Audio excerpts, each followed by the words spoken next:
Туудургандын бардыгы ата боло албайт. Төрөгөндүн бардыгы апа боло албайт. Төрөлгөндүн бардыгы бала боло албайт. Эмнени айткым келет? Кыямат күндө ата баласынан, бала атасынан, аялы эринен кача турган күн болот да.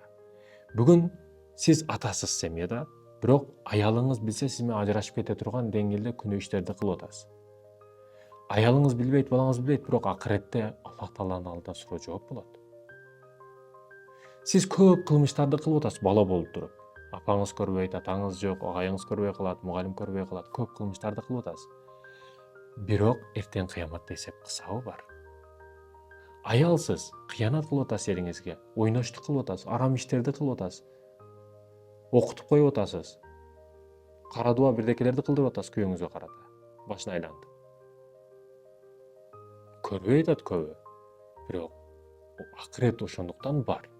Акырет ошондуктан беш тозок бар. Ошондуктан Аллахтын жазасы же сыйлыгы бар.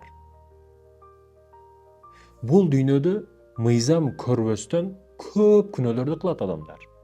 Мыйзам көрбөйт, камера көрбөйт. Кыргызстандын талаасы чөлү бардык тоолорго чейин камера коюп чыга албайбыз. Бардык жерге мыйзам иштебейт.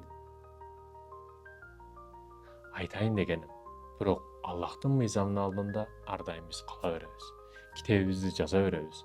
Акыретте ошо китебибизди өзүбүздүн колубузга карматкан учурда өкүнүп калбайлы.